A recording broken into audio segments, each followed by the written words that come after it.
Troisième épisode de votre feuilleton consacré cette semaine au métier du livre et de l'écriture. Aujourd'hui, rencontre avec les fondatrices de deux maisons d'édition marnaises. L'une est spécialisée dans la littérature jeunesse, l'autre dans les histoires pour adultes. Elles racontent leur métier et leur passion pour la littérature à Perrine-Quetel, c'est Paul-Antoine Boudet. C'est l'histoire d'une femme militaire qui se métamorphosait chaque soir en conteuse d'histoires pour ses deux filles.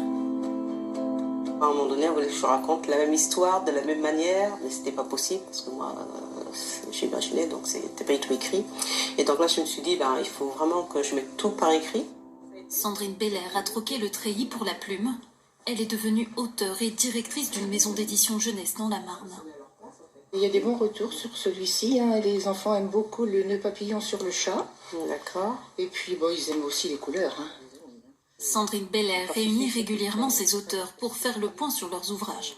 C'est ceux justement que Cherubin Édition recherche.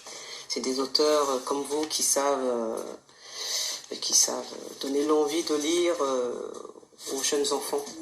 En tout, ils sont 40 auteurs sélectionnés en personne par l'éditrice. Je reçois les manuscrits par mail principalement. Après, lorsque je les reçois, je trie. Celui-ci, c'est le tome 5, le dernier volet d'une saga que j'ai commencé il y a presque 10 ans. J'ai commencé à écrire en 2010. Je trouve que c'est un peu émouvant aussi, parce que quand on a les écrits dans la tête, qu'on les met déjà sur papier, c'est quelque chose. Mais ensuite, quand quelqu'un d'étranger les apprécie et qu'on voit que c'est écrit et que c'est imprimé, c'est indescriptible. Stéphane Chan, lui, est illustrateur. Son premier ouvrage est un conte pour enfants sur la confiance en soi. On a eu des bons retours et les écoles de l'agglomération troyenne aux alentours, ils ont aimé, ils attendent une suite. C'est une forme de fierté, sachant que depuis petit, je suis un gros fan de contes illustrés, de BD, de manga, et je me suis dit, sans trop y penser, sans trop y croire, peut-être un jour je le ferai.